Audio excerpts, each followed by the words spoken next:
আমার কারণে তোর জীবনটা নষ্ট হয়ে গেল। আমি চাইনি এরকম কিছু হোক, কিন্তু ওইখানে অতগুলো মানুষের সামনে বাবার মুখের ওপর আর কোনো কথা বলতে পারিনি।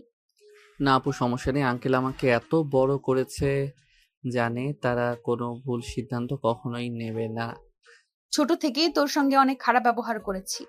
আপু বাদ দাও না সেই সব কথা, আগের কথা কেন তুলছো? এখন বর্তমান নিয়ে চিন্তা করো, এর পরবর্তীতে কি করবে।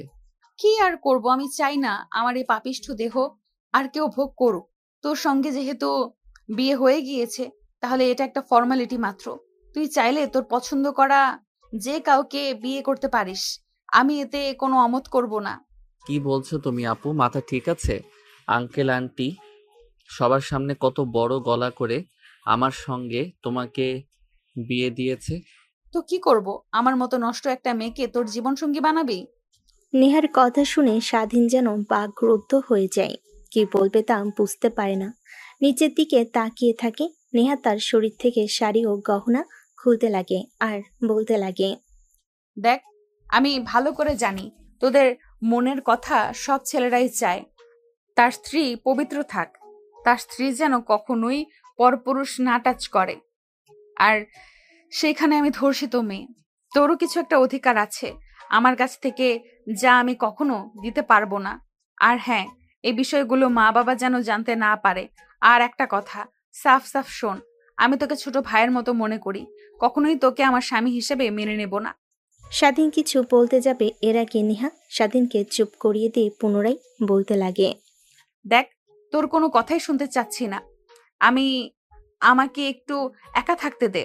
বাবা মাকে এত করে বললাম যে থাক, দরকার নেই এসবের। মনে হয় আমি তাদের বোঝা হয়ে গিয়েছিলাম, তার কারণেই আমাকে জোর করে বিয়ে দিতে চাইছিল। সে তো সবার সামনে অপমানিত হলো। থাকবোই না আর এই বাড়িতে, চলে যাব। আপু কি বলছো, তোমার মাথা ঠিক আছে? তুমি চলে যাবে মানে? আর তুমি চলে গেলে আঙ্কেল আন্টি কি হবে বুঝতে পারছো? একবার আমি দেখেছি, তুমি যখন বাড়িতে থাকো না তারা অনেক মন মরা হয়ে যায়। আমি অনেক চেষ্টা করি তাদের খুশি করার, কিন্তু ব্যর্থ হই। অযথা আর সান্ত্বনা দিতে হবে না। যদি তাই হতো, তাহলে আমাকে বিয়ে দেওয়ার জন্য উঠে পড়ে লাগতো না কখনো। আপু তুমি ভুল বুঝছো। আঙ্কেল আন্টিকে প্রত্যেক মা বাবার সন্তানের প্রতি একটা দায়িত্ব থাকে। তারা তাদের সেই দায়িত্বটাই পালন করতে চেয়েছিল, কিন্তু এরকম হবে কখনো ভাবতেও পারে নাই। যা তুই এখান থেকে, আমাকে একটু একা থাকতে দে। ভালো লাগছে না কিছুই। নেহার ধমকে স্বাধীন উপরের দিকে তাকায়। দেখে নেহার শরীরে কোনো পোশাক নেই, শুধু ব্লাউজ আর ছায়া। শাড়ি নেহার দিকে একবার এগিয়ে দিতে পিছুপা হয়ে বেলকনিতে চলে যায়। আর ঘুমের মধ্যে নেহারকে দেখার চেহারাটা বারবার চোখের সামনে ভেসে আসে। স্বাধীন যতই ভুলে যাওয়ার চেষ্টা করে ততই ফিরে আসে। স্বাধীন এসবই ভাবছিল, হঠাৎ নেহা এসে স্বাধীনের পাশে দাঁড়ায়। স্বাধীন তাকিয়ে দেখে আগের অবস্থাতেই আছে নেহা। আপু তুমি এখানে? কেন? আমার বাড়ি, আমার রুম, আমার ব্যালকনি, আর আমি আসতে পারবো না নাকি? আমি সেটা বলতে চাইনি। এ অবস্থাতেই এখানে এসে দাঁড়িয়েছো, কেউ দেখে ফেলতে তো সর্বনাশ হয়ে যাবে। যাও, রুমে যাও। স্বাধীনের কথা শুনে নেহা হাসতে লাগে। পাগলের মতো হাসতে হাসতে কান্না করে দেয়। স্বাধীন অবাক হয়ে নেহার দিকে তাকিয়ে থাকে। এক পর্যায়ে নেহা হাসি থামিয়ে দিয়ে বলতে লাগে স্বাধীনের দিকে তাকিয়ে, এক সময় এই দেহটা নিয়ে জানিস অনেক অহংকার দেখাতাম, কিন্তু এখন এই দেহটা অভিশপ্ত। মনে হয় যদি আত্মহত্যা মহাপাপ না হতো, কখন আত্মহত্যা করতাম। একবার গিয়েছিলাম তো, বাট বাবা মার কথা মনে পড়লেই আর পারি নাই। আমি ছাড়া তাদের আর কে আছে? স্বাধীন অপলক দৃষ্টিতে নেহার দিকে তাকিয়ে থাকে। মেয়েটার মাঝে কেমন যেন মায়া আছে, সেটা স্বাধীন ভালো করে বুঝতে পারে। তারপর স্বাধীন নেহার হাতের উপর হাত রাখতে নেয়া চমকে ওঠে। স্বাধীনের দিকে তাকাই। স্বাধীন নেহার দিকে তাকিয়ে মুচকি একটা হাসি দিয়ে বলতে লাগে, আচ্ছা, সবকিছু আগের মতো চাইলেও কি করা সম্ভব? না জানি আগে সবকিছু ফিরিয়ে দিতে পারবো না, কিন্তু নতুন করে বাঁচতে শেখাবো। পুরনো সব স্মৃতি মুছে দিয়ে নতুন করে বাঁচতে শেখাবো। জানি তা কখনোই পারবে না তো। অযথা স্বপ্ন দেখাস না। আমি এমনিতেই তোর জীবনটা নষ্ট করে ফেলেছি, আর চাই না তোর জীবন নষ্ট করতে। তুই তোর মতো আর আমি আমার মতো। কখনোই স্ত্রীর অধিকার নিয়ে যাব না তোর কাছে। কিন্তু হ্যাঁ, কখনো ডিভোর্স দিস না। আর আমার একটা রিকোয়েস্ট রাখবি। জানি না তুই আদৌ কথাটা রাখবি কিনা। হ্যাঁ বলো। আমি আমার যত সম্ভব চেষ্টা করব কথাটা রাখার। আমি মা হতে চাই, আর চাই তোর সন্তানকে আগলে ধরে বাকিটা পথ চলতে। তো সন্তানের বাবার অধিকার নিয়ে কখনো যাব না তোর কাছে। খালি চাই তাকে জড়িয়ে ধরে বাকিটা পথ চলতে পারি যেন। নেহার কথা শুনে স্বাধীন কিছু না বলে নিচের দিকে তাকিয়ে থাকে। সবাই কত আনন্দ ফুর্তি করছে, কিন্তু তার মনে কোনো আনন্দ নেই। তারপরও বুকের ভেতর কেমন যেন শীতল হয়ে রয়েছে। নেহা সেদিনের প্রশ্নের অনেকগুলো জবাবের জন্য সেখানে দাঁড়িয়ে থাকে, কিন্তু কোনো উত্তর না পেয়ে সেখান থেকে নিরাশ হয়ে চলে যায়। নেহা পাশ থেকে চলে গেলে স্বাধীন তাকিয়ে দেখে, শুধুমাত্র কিছুই বলে না, নিচের দিকে তাকিয়ে থাকে। দেখে তার বাবা মা কতটা খুশি, যেন তার বলে গিয়েছে কিছুক্ষণ আগে কি হয়েছিল। ফ্ল্যাশব্যাক। আঙ্কেল আঙ্কেল, কিছু টাকা দেবেন? অনেক দিন ধরে কিছু খাই না, অনেক ক্ষুধা পেয়েছে আঙ্কেল, প্লিজ কিছু টাকা দেন। আমার এখান থেকে কয়েকটা ব্রাশ কিনে নেন। কে তুমি বাবা? তোমার বাবা মা নেই, আর তুমি এই রাস্তার মাঝে এভাবে ব্রাশ বিক্রি করছো? এতটুকু ছেলে হয়ে যদি তোমার উপর দিয়ে গাড়ি চালিয়ে দেয় তখন কি হবে? তোমার ভাবতে পারছো একবারও? না আঙ্কেল, তা হবে না। আর এই পৃথিবীতে আমার কেউ নেই। জন্মের পর থেকে রাস্তায় বড় হয়েছি, আর ভিক্ষা করতে আমার অনেক খারাপ লাগে। তাই এক বড় ভাই কিছু টাকা দেয় আমাকে, সেই টাকা দিয়ে ব্রাশ কিনে বিক্রি করি। দেন না স্যার, বেশি না, দুইটা নেন, একটা আপনার জন্য, একটা ম্যাডামের জন্য, মাত্র 50 টাকা। না বাবা, আমার ব্রাশ লাগবে না। এই নাও 1000 টাকা, তুমি কিছু খেয়ে নিও। না স্যার, আমি আপনার কাছ থেকে এতগুলো টাকা নিতে পারবো না। আপনি ব্রাশ নেন, তার বিনিময়ে টাকা দেন। আরে, তোমাকে আমি দিলাম উপহার হিসাবে, আমার লাগবে না, তুমি কিছু খেয়ে নিও। আর আজকে বিক্রি করার দরকার নেই। এই রোদের মধ্যে এভাবে রাস্তা রাস্তায় ঘুরেছো, অনেক কষ্ট হয় বাবা, তাই না? হ্যাঁ স্যার, অনেক কষ্ট হয়, কিন্তু কি করব, পেটের দায়ে সব করতে হয়। ঠিক তখনই জ্যাম সেরে যায়। এক এক করে গাড়ি চলতে লাগে। স্বাধীন নেহার বাবার কাছ থেকে টাকাটা নেয়, গাড়ি চালিয়ে সেখান থেকে চলে যায়। তারপর স্বাধীন একটা হোটেলে গিয়ে খাবার খেয়ে নেয়। এভাবে চলতে লাগে সেই দিনের পর দিন। প্রতিদিনে নেই জ্যামের মধ্যে ব্রাশ বিক্রি করছিল, তখনই নেহার বাবার গাড়ির গ্লাসে গিয়ে টোকা দেয়। দেখে আজকেও সেই লোকটা। স্বাধীন একটা হাসি দিয়ে সেখান থেকে চলে যেতে যাবে, তখনই পিছন থেকে নেহার বাবা ডাকতে লাগে। স্যার কিছু বলবেন? আজকে আপনার কাছ থেকে টাকা নিতে পারবো না কিন্তু। তা তো বুঝতেই পেরেছি। তোমাকে একটা কথা বলার ছিল। তুমি কি আমার সঙ্গে যাবে? তোমাকে লেখাপড়া করাবো, আর অনেক সুন্দর সুন্দর পোশাকও দেব। আমার বাড়িতে আমার ছেলের মতো বড় হবে। কি বলেন স্যার? সত্যি সত্যি আমাকে স্কুলে পড়াবেন? নতুন নতুন সুন্দর সুন্দর পোশাক দেবেন? হাসিমাখা কণ্ঠে স্বাধীন কথাটা বলে। নেহার বাবা অনেক খুশি হয় স্বাধীনের হাসি মুখ দেখে। নিমিষে স্বাধীনের হাসি মুখ থেকে হাসি হারিয়ে গোমরা মুখে বলে, না স্যার, সরি, মাফ করবেন। কিছুদিন আগে আপনার মতো একটা ভদ্রলোক আমার এক বন্ধুকে রাস্তা থেকে নিয়ে যায়। পরবর্তীতে শুনি আমার বন্ধুকে নাকি তারা চোরাচালানি করে বিদেশে পাচার করে দিয়েছে। সেখান থেকে তার চোখ, নাক, ফোকরা, কিডনি, লিভার এসব কেটে রেখে দেয় আর ওকে ফেলে দেয়। আরে বাবা, তুমি ভুল ভাবছো আমাকে। আমি শহরের নামকরা বিজনেসম্যান, আমার অনেক অনেক টাকা। আমার কেন তোমাকে চোরাচোদানি করতে যাব? চলে আমার একটা মেয়ে ছেলে নেই, তাই চেয়েছি তোমাকে বড় করব আমার ছেলের মতো করে। ভেতর এসে বস। কথাটা বলে নেহার বাবা দরজা খুলে দেয়। স্বাধীন গাড়িতে উঠে বসে। তারপর একটা শপিং মলে যায়। গাড়ি সাইড করে স্বাধীনের জন্য বেশ কিছু নতুন নতুন জামা কাপড় কিনে দেয়। স্বাধীন দেখে অনেক খুশি হয়, নেহার বাবাকে জড়িয়ে ধরে কান্না করে দেয়। নেহার বাবা স্বাধীনকে শান্ত করে রেস্টুরেন্টে গিয়ে খাবার খায়। এভাবে অনেক করে স্বাধীন অনেক খুশি হয়। নেহার বাবা অনেক ভালো লাগে।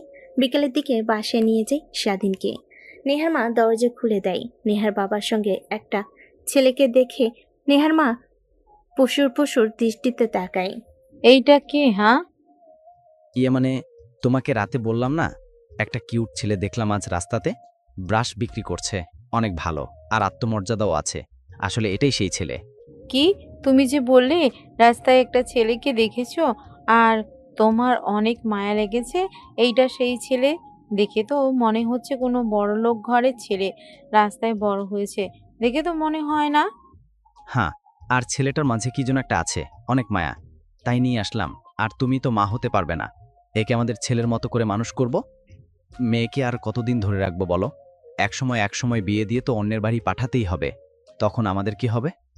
নেহার বাবার কথা শুনে নেহার মা সায় জানায়, তারপর স্বাধীনকে কাছে টেনে নিয়ে জড়িয়ে কপালে একটা চুমু দেন।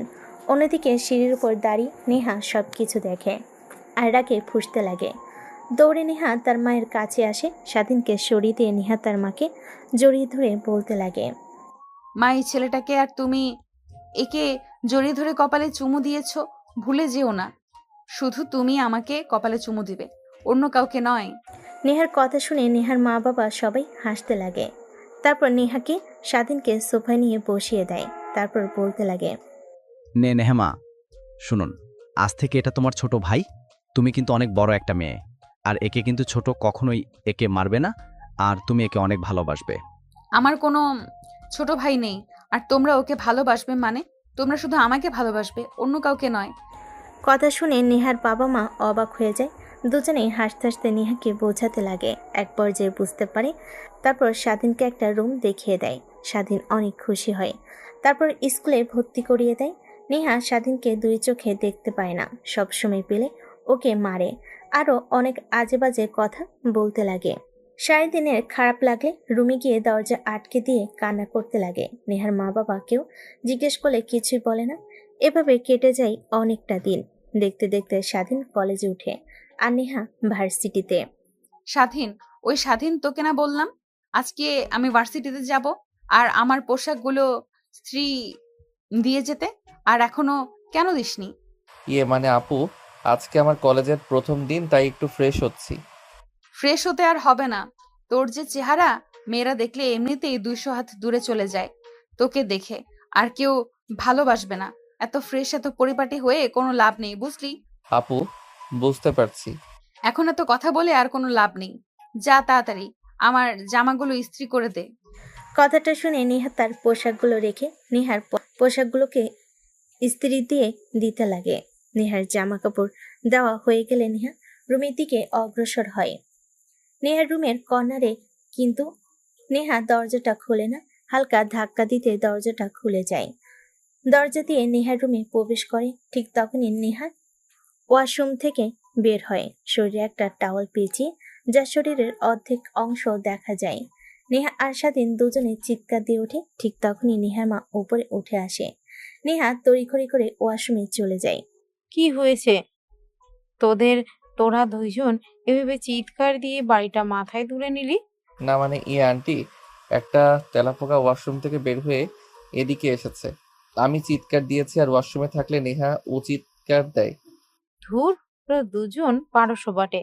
আমি ভাবলাম কি না কি হয়েছে, রান্না রেখে চলে এসেছি।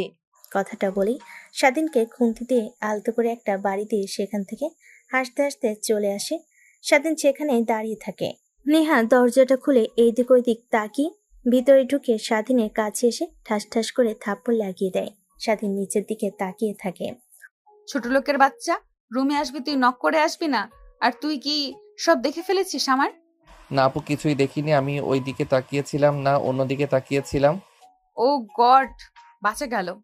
অন্যদিকে স্বাধীন নিচের দিকে তাকিয়ে মুচকি মুচকি হাসতে লাগে। তারপর জামাগুলো এগিয়ে দেয়। দরজার কাছে এসে পিছনে ফিরে নেহার দিকে তাকিয়ে হাসতে হাসতে বলতে লাগে। তোমাকে মিথ্যা কথা বলেছি আপু, আমি তোমার সব দেখে ফেলেছি, আর তোমার বুকে ওই তিলটা অনেক জোস। স্বাধীনের কথা শুনে নেহা অগ্নিমূর্তি ধারণ করে। স্বাধীন সেখান থেকে আর এক মুহূর্ত না দাঁড়িয়ে দৌড় লাগে তার রুমের দিকে। নেহা স্বাধীনকে মারার জন্য স্বাধীনের পিছু নিতে লাগে। এক পর্যায়ে স্বাধীনের রুমে চলে আসে। নেহা হাঁপাতে লাগে। যে স্বাধীনের দিকে যেতে যাবে অমনি নেহার শরীর থেকে তাওয়াল খুলে পড়ে যায়। স্বাধীন বড় বড় দৃষ্টিতে তাকায়, দু হাত দিয়ে নিজের চোখ বন্ধ করে ফেলে।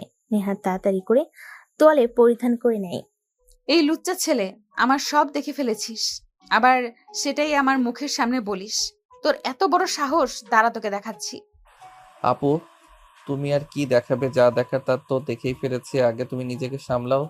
ছোট ভাইকে মারতে আসো, আর তো সামলাতে পারো না। স্বাধীনের কথা শুনে নেহা অনেক লজ্জা পায়। স্বাধীনকে একটা থাপ্পড় লাগিয়ে দিয়ে সেখান থেকে চলে যায় শাহ। বর্তমানে কথাগুলো ভেবে স্বাধীনের মুখে অজান্তেই হাসি রেখা ফুটে ওঠে। ব্যালকনিতে আর না দাঁড়িয়ে রুমে এসে দেখে নেহা উপর হয়ে শুয়ে আছে। স্বাধীন বারবার নেহার কোমরের দিকে দৃষ্টি যায়, ধীরে ধীরে যেন মাতাল হয়ে যেতে লাগে। স্বাধীন প্রতিনিয়ত নিজেকে সামলাতে লাগে, কিন্তু একটা মেয়ে তার রুমে শুয়ে আছে, তার কোমর দেখা যাচ্ছে। এটা একটা ছেলেকে কাবু করার জন্য যথেষ্ট। স্বাধীন নিজেকে আর কন্ট্রোল করতে না পেরে খাটের উপর বসে পড়ে। নেহা পেছন ফিরে তাকিয়ে স্বাধীনকে দেখে। কিরে, কিছু বলবি? না, কিছু বলবো না, অনেক ঘুম পাচ্ছে, একটু সাইড দেবে, ঘুমাবো। কি একই বিছানায় তোর সঙ্গে ঘুমাবো? ইম্পসিবল। এই যে বালিশ নিয়ে যা, সোফায় গিয়ে ঘুমিয়ে পড়ো। ন্যাকামি করা হচ্ছে। একটু আগে বেলকনিতে কি বলে আসলেন মনে নেই? বাচ্চার মা হতে চান। এর কাছে না গেলে বাচ্চার মা কি করে হবেন এক খাটে না শুয়ে থাকলে? কি তুই কি তখন কার ওই কথাটা সিরিয়াসলি ভেবে নিয়েছিস নাকি? আমি তো তোর সঙ্গে জাস্ট ফান করেছি আর তোকে পরীক্ষা করতে চেয়েছিলাম তুই ছেলেটা আদৌ কেমন। আর শোন, একদমই তো কি বুঝতে পারলেন আমি ভালো না খারাপ? না, মানে তোকে যতটুকু খারাপ ভেবেছিলাম, বাট তুমি এত খারাপ না। আগে দেখতাম কলেজের মেয়েদের সঙ্গে ঘুরতে, গাড়িতে করে চলাফেরা করতে, বাট তোর মধ্যে কোনো কামনার লালসা নেই। তোর জায়গায় যদি অন্য কোনো ছেলে থাকতো তাহলে ঠিক আমার কথায় রাজি হয়ে যেত, ধ্যান ধ্যান করে চলে আসতো, কিন্তু তুই তাদের থেকে ভিন্ন। ভিন্ন না, আমি প্রত্যেক ছেলের মতোই। কি? কথাটা বলে স্বাধীন নেহাকে জড়িয়ে ধরে শক্ত করে। নেহা স্বাধীনের কাছ থেকে ছাড়া পাবার আপ্রাণ চেষ্টা করে, কিন্তু স্বাধীন নেহাকে ছেড়ে দেয় না। এক পর্যায়ে নেহা তার চোখ দিয়ে 2 ফোঁটা অশ্রু বের হয়ে পড়ে। স্বাধীনের সেই দুঃখে কোনো কিঞ্চিত পরিমাণের পক্ষে নাই। নেহার শরীর থেকে এক এক করে ছায়া ব্লাউজ খুলতে লাগে। স্বাধীন তার শরীর থেকে শেরওয়ানি খুলে নেহার উপর ঝাঁপিয়ে পড়ে। নেহা চিৎকার করতে গেলেও পারে না। স্বাধীন তার ঠোঁট দিয়ে নেহার ঠোঁট চেপে ধরে। এভাবে অনেকটা সময় পার হয়ে যায়। সেদিন ক্লান্ত হয়ে যায়, নেহার ওপর শুয়ে পড়ে। ঠিক তখনই নেহা স্বাধীনকে ধাক্কা দিয়ে সরিয়ে দেয়। স্বাধীন ধাক্কার তাল সামলাতে না পেরে নিচে পড়ে যায়। নেহার দিকে ড্যাপ ড্যাপ করে তাকিয়ে থাকে, দেখে নেহা কান্না করছে। ভেবেছিলাম তুই সব ছেলেদের থেকে ভিন্ন, কিন্তু তুইও অনেক বাজে। তোর মধ্যেও কোনো মনুষ্যত্ব নেই, শুধু লোভ দেখানো অভিনয় করিস তুই। আমি ভেবেও ঘুম পাচ্ছে না, এত ভালো অভিনয় কি করে করতে পারিস? অভিনয় বলতে তুমি আমার বিয়ে করা বউ, আর আমি আমার বউয়ের কাছে যাব না তো কার কাছে যাব? আর আমার অধিকার আছে তোমাকে স্পর্শ করার।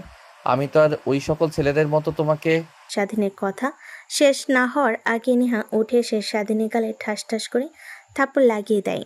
স্বাধীন অবাক দৃষ্টিতে তাকিয়ে থাকে। নেহা কান্না করে দিয়ে সেখান থেকে উঠে ওয়ার্ড্রপ থেকে 3 পিস বের করে ওয়াশরুমে চলে যায়।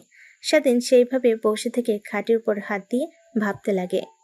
আসলে তো নেহা আকর্ষণ যে কাজটা করা আমার মোটেও ঠিক হয়নি। সে হয়তো চেয়েছিল আমাকে সে ভালোবেসে, কিংবা আমি তাকে ভালোবেসে কাছে টেনে নেব, কিন্তু আমার তার উপর এইভাবে জোর জবরদস্তি করা একদমই ঠিক হয়নি। দেখ, সামান্য কোমর দেখে নিজেকে কন্ট্রোল করতে পারলি না তুই, আর কন্ট্রোল করব কি করে? নেহা আপুকে তো দেখতে আর পরিদের থেকে কম নয়, আমার কি দোষ? কথাগুলো ভাবতে লাগে আর হাসতে লাগে। নেহা ওয়াশরুম থেকে বের হলে স্বাধীনকে হাসতে দেখে অনেক রাগ হয়। সেদিকে তাকিয়ে ড্রেসিং টেবিলের সামনে চলে যায়। স্বাধীন তড়িঘড়ি করে প্যান্ট পরিধান করে নেয়, তারপর দৌড় দিয়ে ওয়াশরুমে চলে যায়। ওয়াশরুমে গিয়ে গোসল করা শেষ হলে তখন দেখে সে সাথে সাথে কিছু নিয়ে আসে নাই। কিভাবে এখন বাইরে বের হবে? ওয়াশরুমের দরজা খুলে দিয়ে হালকা করে মাথা বের করে বলতে লাগে, মানে আমি আসলে এসেছি, সাথে কিছুই নিয়ে আসিনি। একটা যদি প্যান্ট আর তোয়ালে এটা দিতেন অনেক ভালো হতো, না হলে এখানে রাত কাটাতে হবে আমার। তো কি হয়েছে, এখানে থাক, বোঝ কেমন লাগে। আর আমার ওয়াশরুম রাস্তার থেকে অনেক ভালো। দেখেন, রাগ উঠিয়ে দিয়েন না, বলছি ভালোই ভালোই। তোয়ালেটা আর আমার রুম থেকে একটা প্যান্ট এনে দিন, না হলে যদি একবার বের হয়ে যায় তাহলে আবার গোসল করাবো বলে দিলাম। তোরা তো শুধু পারিস এটাই, আর কিছু কি পারিস? আচ্ছা দাঁড়া, আমি তো রুম থেকে প্যান্ট এনে দিচ্ছি। কথা বলতে বলতে দরজা খুলে দেয়। তখনই হামাগুড়িতে রুমের মধ্যে নেহার চাচাতো বোন নেহার বান্ধবী ঢুকে পড়ে। নেহা অবাক হয়ে যায়। কিরে, তোর এখানে আর এইভাবে আরবিতে কি করছিস? মানে আমরা সবাই এখান দিয়েই যাচ্ছিলাম, তাই ভাবলাম বাসর রাতে কি হয় আমাদেরও একটু জানার দরকার, তাই আর কি এখানে দাঁড়িয়ে একটু কান লাগিয়ে শোনার চেষ্টা করছিলাম, কিন্তু কিছুই তো শুনতে পেলাম না। হয়েছে, আর মিথ্যা কথা বলতে হবে না। তোরা এখানে অনেকক্ষণ ধরে দাঁড়িয়েছিলি, যা তোদের মুখ দেখে স্পষ্ট বোঝা যাচ্ছে। আর এসব আরই না পেতে আঙ্কেলকে বললেই তো পারিস তোদেরকে বিয়ে দিতে। আর সাথী চাচাকে বলবো নাকি তোকে বিয়ে দিতে? সমস্যা নেই আপু, যদি স্বাধীন বাজার মতো কিউট একটা ছেলে খুঁজে পাও তাহলে আঙ্কেলকে বলিও, আমার এতে কোনো মত নেই। আর কতদিন এভাবে সিঙ্গেল থাকবো বলো? আর তুমি তো ভালো করে জানো রিলেশন আমার দ্বারা সম্ভব নয়, সব সময় ভুল বুঝি। এর থেকে বিয়ে করে হাজবেন্ডের সঙ্গে মারামারি করলেও এতে ভালো হবে। সাথীর কথা শুনে সেইখানে থাকা সবাই হাসতে লাগে। হাসতে হাসতে সবার হামাগুড়ি খাবার উপক্রম হয়ে যায়। নিহার রাগে সাথীর দিকে তাকায়, সাথে সেইখান থেকে চলে যায়। তারপর নিহার বান্ধবী স্বাধীন আর নিহার দিকে তাকিয়ে বলে, কিরে, তুই দুলাভাইকে রেখে এত রাতে বাইরে বের হয়ে আসলি যে? আর রুমের এই বেহাল দশায় কেন? খাটের এই বেহাল দশা, বিছানার চাদর এলোমেলো, আর তোর চুল ভেজে কেন? তার মানে কি? ধ্যাৎ, তোরা কি বলিস না, একদমই উল্টাপাল্টা ভাববি না, এই বলে দিলাম। তোকে তো আমার ছোট ভাইয়ের মতো মনে করি। হয়েছে, আর অভিনয় করতে হবে না। স্বাধীন যে হট, আর দেখেছি তো, একবার লুকিয়ে সিক্স প্যাক আছে, একবার গেঞ্জি পরে এসেছিল ফিটিং। তুই কেন ওখানে যে? তোর মেয়ে থাকলে যে কোনো কেউই পাগল হয়ে যেত। আচ্ছা বাদ দে, এনজয় কর। আমরা এখন আসি। চল চল, সবাই চল। নেহা এখন এনজয় করবে, আমাদের এখান থেকে ওদের ডিস্টার্ব দিতে কোনো লাভ হবে না। কথাটা বলে নেহার বান্ধবীরা সেখান থেকে চলে যায়। নেহার অনেক রাগ হতে লাগে, কিন্তু তারপরও কেন জানি অনেক ভালো লাগে। রুমের সামনে আর না দাঁড়িয়ে স্বাধীনের রুমে চলে যায়। স্বাধীনের ওয়াশরুম থেকে প্যান্ট, টি শার্ট আর গামছা নিয়ে আসে। রুমে দরজা লাগিয়ে দিয়ে দেখে স্বাধীন এখনো ওয়াশরুমের দরজা দিয়ে মাথা বের করে তাকিয়ে আছে। নেহা স্বাধীনের কাছে গিয়ে হাতে গামছা, প্যান্ট, টি শার্ট দিয়ে আসতে যাবে, অমনি ফ্লোরে পানি থাকায় পিচ্ছিল হয়ে যায়। পা পিছলে পড়ে যেতে যাবে, অমনি স্বাধীন বের হয়ে নেহাকে ধরে ফেলে। ঠিক আছে না, আপনি কিছুতে হয়নি, আঘাত লাগেনি তো? স্যার বলছি স্যার, এইভাবে এই খালি শরীর নিয়ে বাহিরে আসছিস তো শরম করছে না? এখন যদি কেউ রুমে চলে আসে তখন কি হবে? দেখ, তুমিও না, রুমে কি আসতে যাবে? সবাই জানে রুমে ইউক্রেন আর রাশিয়ার যুদ্ধ হচ্ছে, তাই সবাই বিপদসীমার বাহিরে আছে। ইউক্রেন আর রাশিয়ার যুদ্ধ, তাই না? তারা তোকে দেখাচ্ছি যুদ্ধ কি হয়, কত প্রকার আর কিভাবে হয়। কথাটা বলে নেহা দৌড়ে ঝাড়ু হাতে নেয়। স্বাধীন দৌড়ে ওয়াশরুমে চলে যায়, দরজা লাগিয়ে দেয়। নেহা বাইরে থেকে বক বক করতে লাগে। স্বাধীন ওয়াশরুমে গিয়ে প্যান্ট, টি শার্ট পরিধান করে গামছা মাথায় দিয়ে চুল মুছতে লাগে। অনেকটা সময় পর বাইরে মাথা বের করে দেখে নেহা রুমে নেই। স্বাধীন স্বস্তির নিঃশ্বাস ফেলে বাইরে বের হয়ে রুমে দরজাটা লাগিয়ে পিছন ফিরতে দেখে নেহা দাঁড়িয়ে আছে, হাতে ঝাড়ু। স্বাধীন কি করবে বুঝতে পারে না, দৌড়াতে লাগে। নেহা স্বাধীনের পিছু পিছু দৌড়াতে লাগে আর ঝাড়ু দিয়ে মারতে লাগে। এভাবে অনেকটা সময় পার হয়ে যায়। নেহা আর স্বাধীন দুজনেই দৌড়াদৌড়ি করে ক্লান্ত হয়ে যায়। দুজনেই খাটের উপর শুয়ে পড়ে। দুজন দুজনের ঘন ঘন নিঃশ্বাসের স্পষ্ট শব্দ শুনতে পায়। রুমের মধ্যে চিনচিন নীরবতা বিরাজ করে। এভাবে কখন যে ঘুমিয়ে যায় বুঝতে পারে না। সকালবেলা স্বাধীনের ঘুম ভেঙে যায়। দেখে আশপাশ থেকে আজানের ধ্বনি ভেসে আসছে। স্বাধীন উঠে পড়ে ওয়াশরুমে যায়, ফ্রেশ হয়ে আসে। দেখে নেহা উঠে চোখ কসলাচ্ছে আর হাম দিচ্ছে। কিরে, এত তাড়াতাড়ি সকাল হয়ে গেল? সবে তো মাত্র ঘুমোলাম, অনেক ঘুম পাচ্ছে। লাইট অফ করে দে তো। লাইট অফ করবো মানে? যান, এখন ওয়াশরুমে ফ্রেশ হয়ে আসেন, নামাজ পড়বো, ফজরের আজান দিয়েছে। হ্যাঁ, যা পরে পরে নিব, এখন ঘুমাতে দে। রাতে ঠিকমতো ঘুমাতে পারি নাই কিন্তু। সেই কথা বললে আর হবে না, বলেছি নামাজ পড়তে হবে মানে নামাজ পড়তে হবে।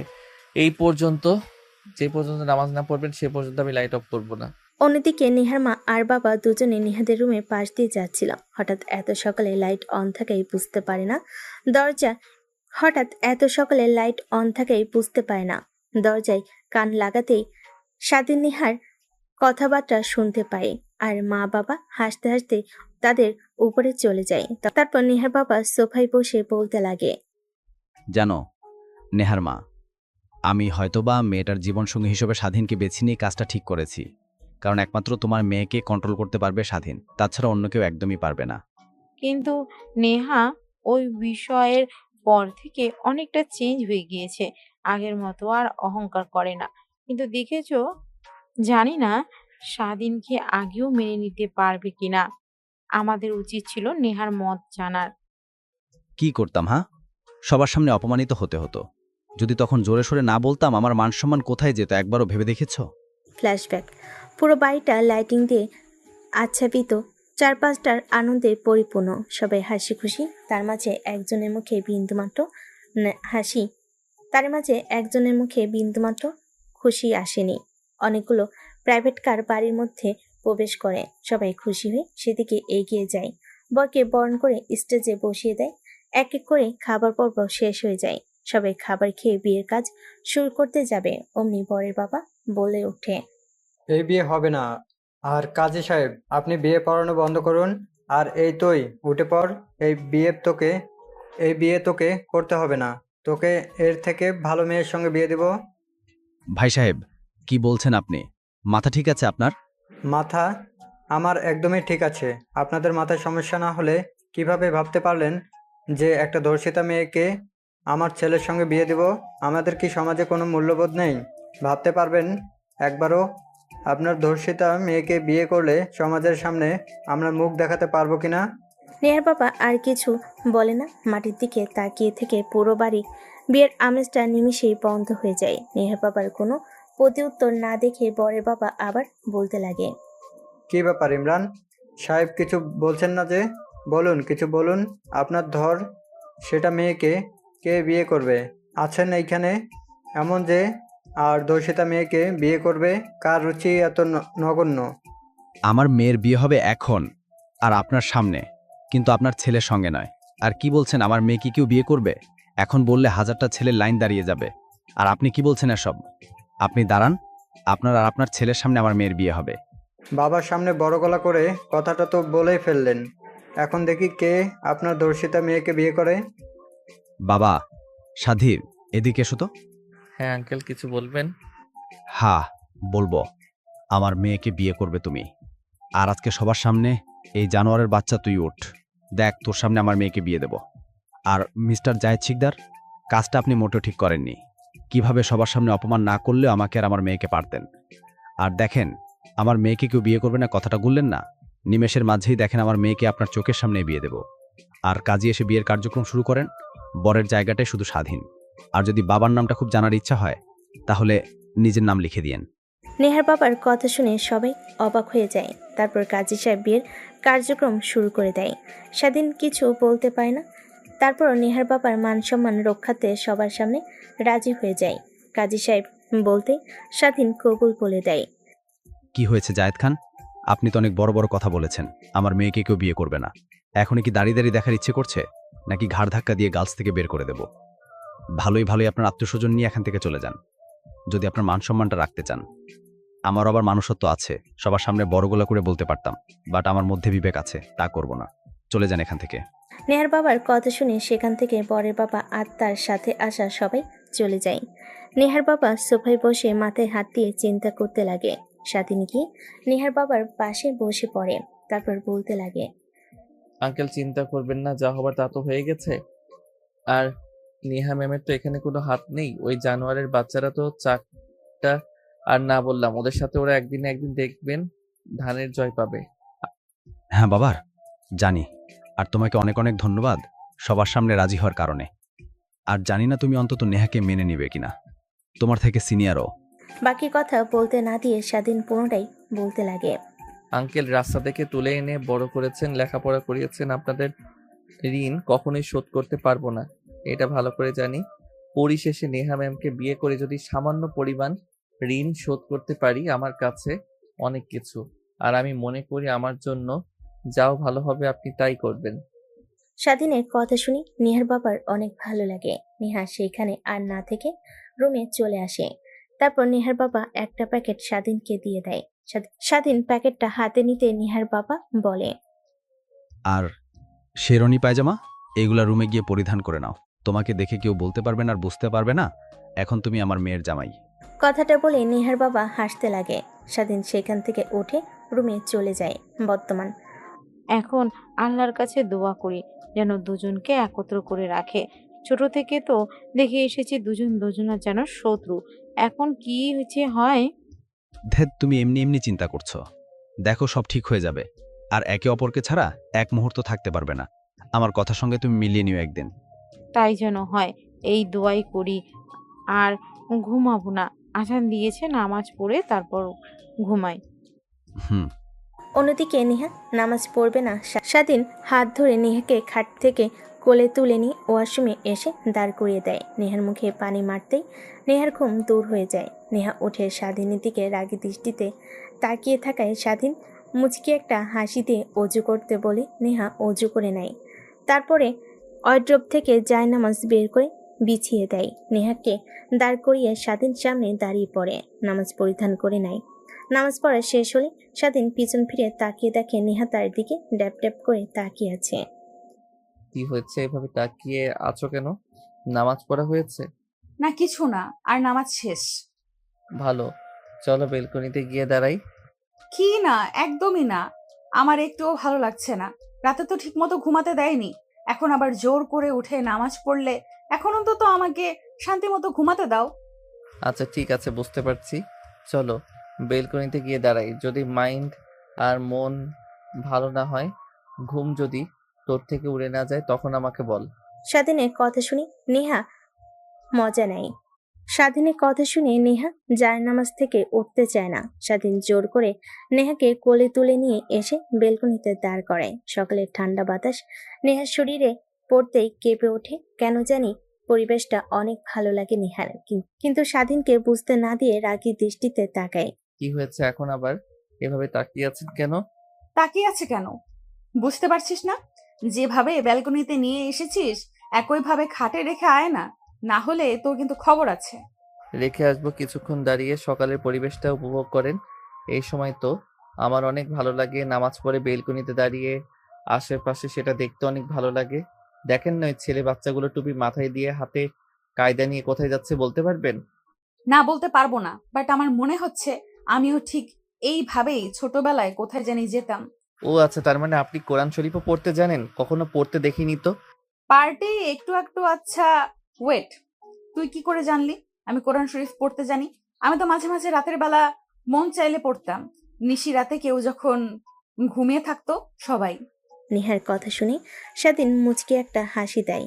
এই পরিবেশটার সাথে স্বাধীনের হাসি যেন নেহাকে আরো পাগল করে দিতে লাগে, কিন্তু স্বাধীনকে বুঝতে দেয় না। সেইভাবে অনেকটা সময় পার হয়ে যায়। নেহার অনেক ভালো লাগে। হঠাৎ করে স্বাধীন নেহাকে কোলে তুলে নেয়। সোমের আপসিকতায় নেহা চমকে স্বাধীনের গলা জড়িয়ে ধরে রাগী দৃষ্টিতে তাকায়। স্বাধীন নেহাকে রুমে নিয়ে এসে খাটের উপর শুইতে এসে শুয়ে পড়ে।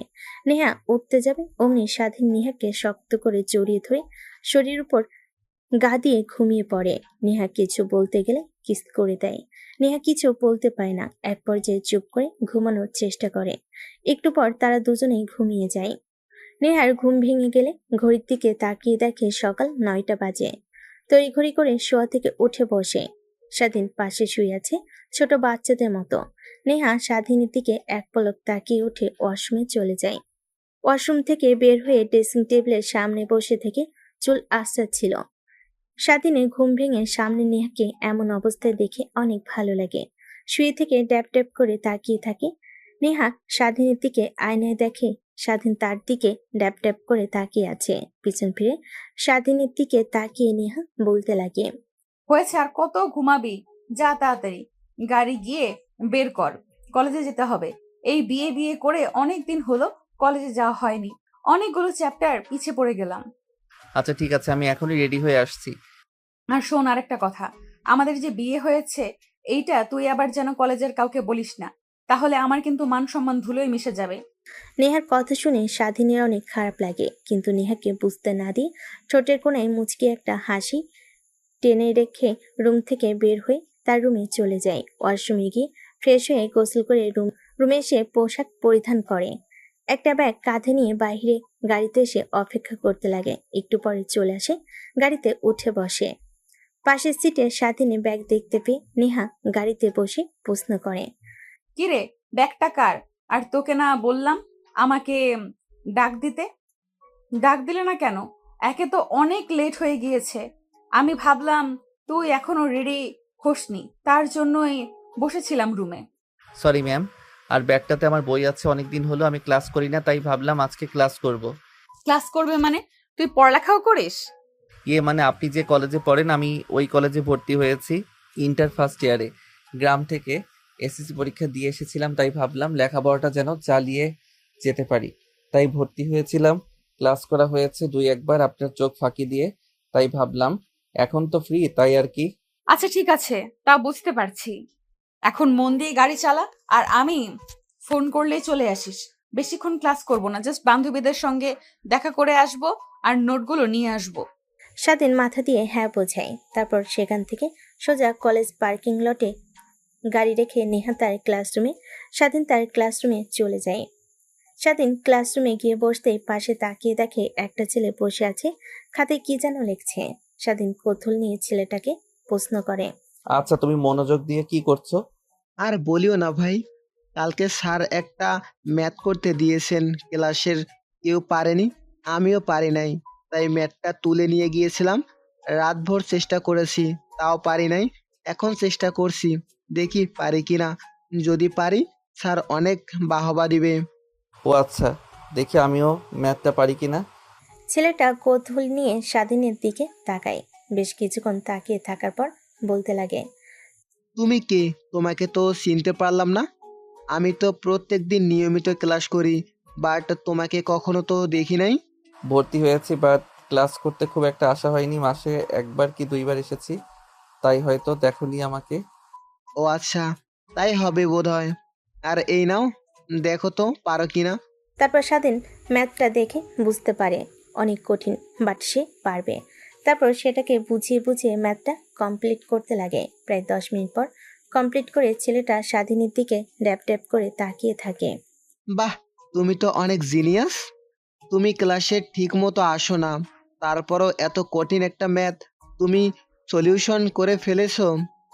যেখানে আমাদের মতো ক্লাস টপারও পারে নাই, সেখানে তুমি কিনা ঠিক মতো ক্লাস নাইস ইউ কমপ্লিট করলে। ক্লাসে না আসলে কি হবে?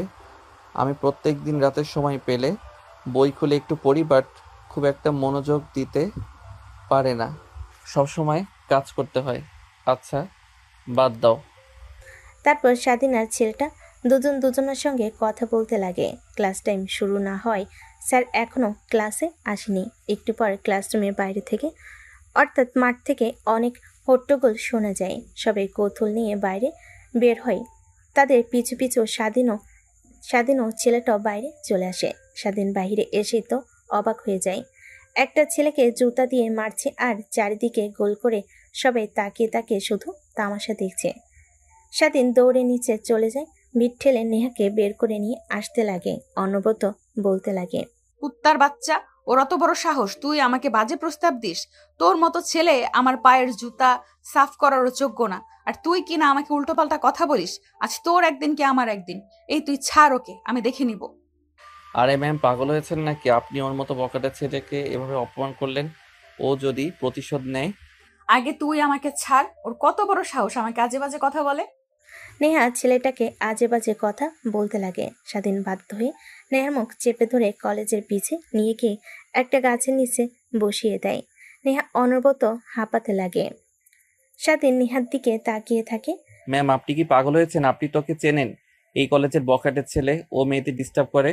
ওর বিরুদ্ধে যদি কোনো মেয়ে প্রতিবাদ করে তাহলে তার কি অবস্থা হয় সেটা তো আপনি ভালো করে জানেন। আপনি কেন অযথা ওর সঙ্গে লাগতে গেলেন ম্যাম? তুই চুপ কর। সব মেয়ে চুপ করে থাকে বলে আমিও চুপ করে থাকবো এমনটা মোটেও করব না। আমিও কম না, আমাকেও চেনে না। ওর পাওয়ার হয়তো থাকতে পারে, বাট আমার থেকে বেশি না। আমি কাউকে দেখাই না, ভালোভাবে চলাফেরা করি, তার মানে এই না যে আমার বাবার সম্পদ কম। নেহা অনবরত পটপট পটপট করতে লাগে। স্বাধীনের খারাপ লাগতে লাগে, কিন্তু কিছু বুঝতে না দিয়ে স্বাধীন তার ব্যাগ থেকে পানির বোতল বের করে নেহার দিকে এগিয়ে দেয়। নেহা ঢক ঢক করে পুরো পানির বোতল সাবার করে ফেলেন। ম্যাম শান্ত হন। আর কি হয়েছে আপনার? কখনো তো আপনাকে কলেজে এভাবে রাগান্বিত হতে দেখিনি। ওরা জানতে পারছে আমার বিয়ে ভেঙে গিয়েছে, বাট তোর সঙ্গে বিয়ে হয়েছে এটা জানে না।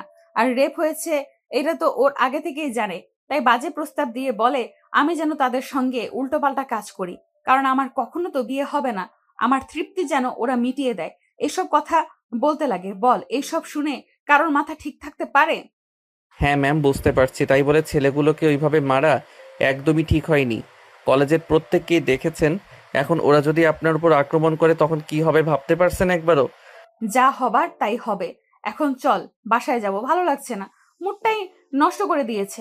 ভাবলাম অনেক দিন পর কলেজে এসে বান্ধবীদের সঙ্গে আড্ডা দেব, তা আর হলো না। কথাটা বলে নেহা উঠে দাঁড়ায়। নেহা আগে আগে যেতে লাগে। স্বাধীন পিছে পিছে গাড়ির কাছে এসেই স্টার্ট দিতে যাবে, অমনি ছেলেগুলো হকি স্টিক নিয়ে গাড়ির সামনে এসে দাঁড়ায়। নেহা ভয় পেয়ে গুটিসুটি মেরে গাড়ির মধ্যে বসে থাকে। ম্যাম, এখন কি করব?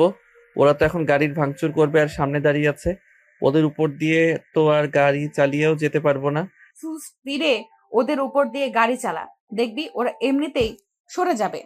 নেহার কথা বলা শুনে স্বাধীন গাড়ি স্টার্ট করে অমনি ছেলেগুলো গাড়ির উপর এসে চড়ে বসে। স্বাধীন কি করবে বুঝতে না পেরে এক প্রকার অবাক হয়ে যায়। গাড়ি বন্ধ করে বের হতে যাবে, অমনি নেহা স্বাধীনের হাত ধরে চেপে ধরে। কই যাচ্ছিস? বাইরে বের হোস না কেন? ওরা তো তোকে মারধর করবে। গাড়ির ভেতরে থাক, গ্লাস তো বুলেট প্রুফ, ওরা ভাঙতে পারবে না। আমি পুলিশকে কল করছি এক্ষুনি। নেহার কথা শুনে স্বাধীন নেহার হাত তার হাতের উপর থেকে সরিয়ে দেয়। নেহার কথার প্রতি উত্তরে মুচকি একটা হাসি দিয়ে গাড়ি থেকে নামে। ছেলেগুলো দৌড়ে চারিদিকে হকি স্টিক নিয়ে মারতে আসে। স্বাধীন ছেলেগুলোর প্রত্যেকটা হকি স্টিকের বাড়ি প্রতিহত করতে লাগে। এক প্রকার একটা ছেলেকে নাকে ঘুষি দিতে ছেলেটা দূরে গিয়ে পড়ে যায়। এক এক করে প্রত্যেককেই একই ধরনের মারতে লাগে। কলেজের সবাই উপস্থিত হয়ে যায়। সবাই তাকিয়ে তাকিয়ে শুধু মুভি দেখার দৃশ্য দেখতে থাকে। কলেজের সবাই উপস্থিত হয়ে যায়। সবাই তাকিয়ে তাকিয়ে শুধু মুভি দেখার দৃশ্য দেখছে, কেউ কিছু বলছে না। এক পর্যায়ে সবাই মাটিতে লুটি হামাগুড়ি খেতে লাগে। স্বাধীন ওইখানে আর না দেরি গাড়িতে উঠে স্টার্ট দিয়ে বাড়ির দিকে যেতে লাগে। নেহা অবাক দৃষ্টিতে স্বাধীনের দিকে এক ধ্যানে তাকিয়ে থাকে। তুই আসলেই কি আর ওই ছেলেগুলোকে একা এইভাবে মারলি নাকি? অন্য কেউ ছিল নাকি? চোখের ভুল, আমি ভুল দেখলাম। দ্যাট ম্যাম, আপনিও না শুধু শুধু মস্করা করছেন। তুই এতগুলো ছেলের সঙ্গে কিভাবে একাই ফাইট করলি? আমার মাথাতে কিছুই ঢুকছে না। যেখানে কিনা পুরো কলেজের সবাই ওদের বিরুদ্ধে দাঁড়াতে ভয় করে, আর সেখানে তুই একাই ওদের মারতে মেরে কুপকাত করে মাটিতে ফেলে দিয়েছিস। ম্যাম, আমি গ্রামের ছেলে, গ্রামের টুকটাক ফাইটিং শিখেছিলাম। বন্ধুরা মিলে একটা গ্যাং তৈরি করেছিলাম। আমাদের গ্রামে অনেক চুরি হতো, ডাকাতি হতো।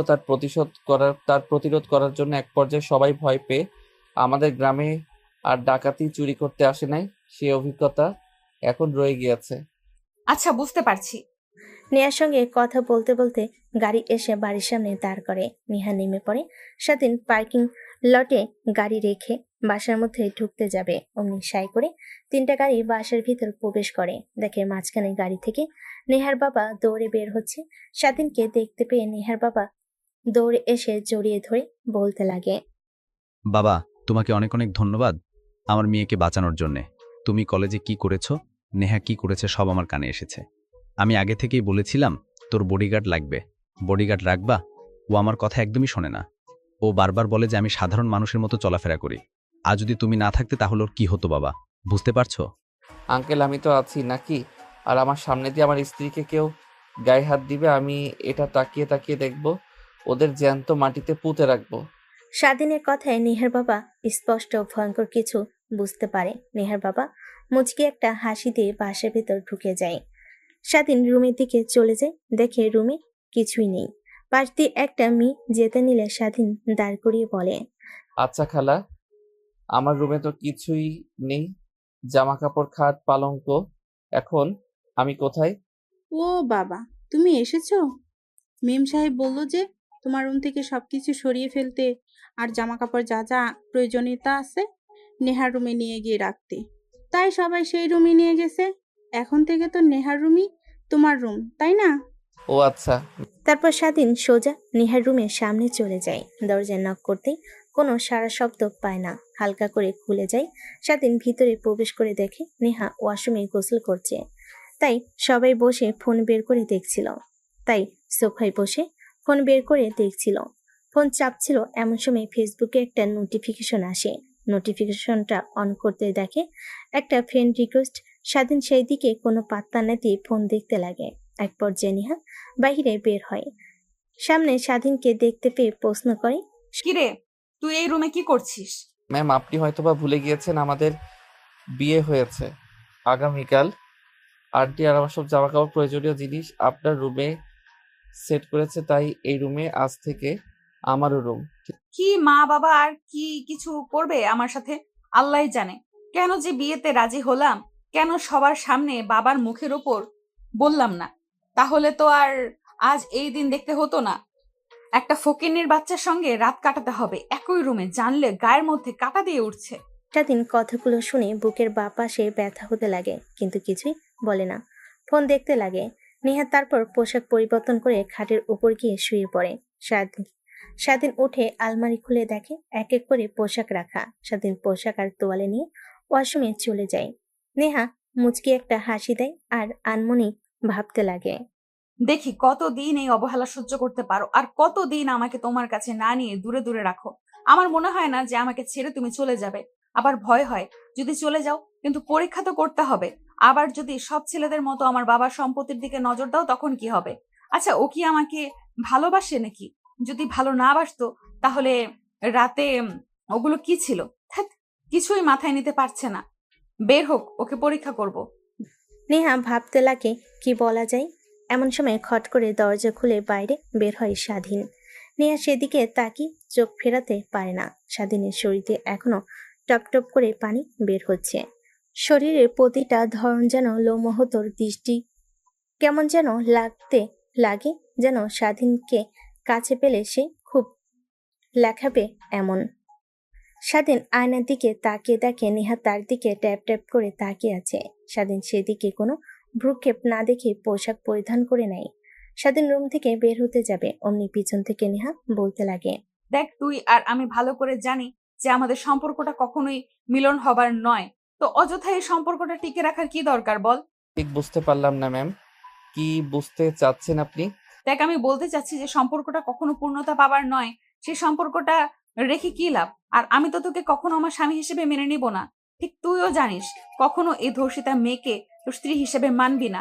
এটা আমি ভালো করেই জানি। তাই বলছি কি, আমাদের মধ্যে এই সম্পর্কটা না রেখে ডিভোর্স নিয়ে ত্যাগ। ডিভোর্স কথাটা শুনে আবার এই ভাবিস না যে তোকে বাসা থেকে বের করে দেব। আমার বাবার ছেলের মতন মনে করে তোকে আমাদের কোম্পানিতে একটা চাকরি দিয়ে দেব। আপনারা যা ইচ্ছে তাই করবেন, বাট আমি আপনাকে ডিভোর্স দিতে পারবো না। কারণ ম্যাম আর স্যার আমাকে হাত জোর করে বলেছে আপনি যত যাই বলুন না কেন আমি যেন আপনাকে ডিভোর্স না দেই। আরও বলেছে যে কিছুদিন হলে আপনি এমনিতেই সবকিছু মেনে নেবেন। কি বাবা মা কি বলছে? আচ্ছা, আমি শুনে আসছি। কথাটা বলে নেহা পড়তে যাবে, দরজা দিয়ে বের হতে নেবে, অমনি স্বাধীন নেহার হাত চেপে ধরে টান দিয়ে নেহাকে তার কাছে নিয়ে আসে। পিছু পিছু দরজা লক করে দেয়। নেহা অবাক হয়ে স্বাধীনের দিকে প্রশ্নসূচক দৃষ্টিতে তাকায়। এসব কি হচ্ছে স্যার? আমাকে স্যার বলছিস? আমাকে স্যার বলিস না হলে আমি কিন্তু চিৎকার দেব। চিৎকার দিয়ে কোনো লাভ নেই, সবাই ভাববে যে আমরা উল্টাপাল্টা গুলো কাজ করছি। আর দেখি দেন তো চিৎকার। নেহা চিৎকার দিতে যাবে, নেহার ঠোঁটের সঙ্গে ঠোঁট লাগিয়ে চুষতে লাগে। প্রায় 5 মিনিট পার হয়ে যায়। নেহাকে খাটের কাছে নিয়ে গিয়ে ফেলে দেয়। নেহা খাটের উপর পড়ে যায়। স্বাধীন তার শরীর থেকে টি শার্ট খুলে ফেলে। নেহা সেই দিকে তাকিয়ে থাকে। মোটেও ভালো হবে না বলছি। আমার উপর জোর করা এর শাস্তির তোকে কিন্তু হারে হারে টের পাবো আমি। যা করার তা করবো, এখন অন্তত বাসর রাতটা করি। কথাটা বলে স্বাধীন নেহার উপর ঝাঁপিয়ে পড়ে। স্বাধীনের প্রত্যেকটা স্পর্শে নেহাই কেঁপে কেঁপে উঠতে লাগে। তার চোখ দিয়ে 2 ফোঁটা অশ্রু বের হতে লাগে, আর ঠোঁটের কোণে এক চিমটি হাসি রেখা ফুটে ওঠে। স্বাধীন সেদিকে তাকিয়ে নেহার চোখ থেকে অশ্রু মুছে দিয়ে হাসি মাখা কণ্ঠে নাই তার বুকের সঙ্গে জড়িয়ে ধরে বলতে লাগে, দেখো, আমি ভালো করে জানি কেন আমাকে আপন করে নিতে চাচ্ছেন না আপনি। আপনার অতীত নিয়ে আমি কখনোই আপনাকে প্রশ্ন করব না। আমি ফিউচার নিয়ে আর বর্তমান নিয়ে ভাবতে চাই। আর আমি এও জানি আমাকে আপনি অনেক ভালোবাসেন। কে বলেছেন আমি তোকে ভালোবাসি? আপনার কথা বলার ধরন, হাঁটাচলা সবকিছু দেখেই আমি বুঝতে পারি। আর আরও চোখে আমার দিকে বারবার তাকিয়ে থাকায়, এটা আপনি যতই বোঝেন না কেন আমি তাকাই না। বাট সার্বক্ষণিক আমি আপনাকে আমার নজরদারিতে রাখি। আমি আরও এও জানি যে আপনার ফোনের গ্যালারি ওপেন করলে যতগুলো না আপনার ছবি আছে, এর থেকে বেশি আমার ছবি আছে। স্বাধীনের কথা শুনে নেহা অবাক দৃষ্টিতে তাকাতেই স্বাধীন নেহার উপর থেকে উঠে দাঁড়িয়ে শার্ট প্যান্ট পরিধান করে বলতে লাগে। লুকিয়ে লুকিয়ে ছবি তোলেন, আবার সেইগুলো মাঝে মাঝে ফ্রন্ট স্ক্রিনে রাখেন। কল আসলে সব দেখতে পাই। এক এক দিনে এক একটা পিক দেখতে পাই। এ ধারায় ধারণা পেয়ে গিয়েছি যে আমি ধ্যাত, ধরাই পড়ে গেলাম। ভেবেছিলাম যে আমি তোকে আমার ভালোবাসার কথা প্রকাশ করব না, দেখবো কতদিন এভাবে আমাকে আগলে রাখতে পারিস। কিন্তু সত্য জেনেই গেলি। ও সরি, তুই করে বলে ফেলেছি। এখন থেকে নো তুমি, নো আপনি, শুধুমাত্র তুমি বলে ডাকবো। কথাটা বলে স্বাধীন নেহাকে তার কোলে তুলে নেয়। নেহা লজ্জা পেয়ে যায়, স্বাধীনের বুকে মুখ লুকায়। স্বাধীন নেহাকে কোলে তুলে ওয়াশরুমে গিয়ে দুজনেই ঝর্ণা নিচে ভিজতে লাগে। ভিজতে ভিজতে গোসল করতে লাগে। আর আমাদের সামনে এগিয়ে কোনো লাভ নেই, ওরা যা করার করুক। যদি আর জানতে ইচ্ছে করে তাহলে বিয়ে করে নিন, সব জানতে পারবেন। সব থেকে ভালো একটা বুদ্ধি। আল্লাহ হাফেজ।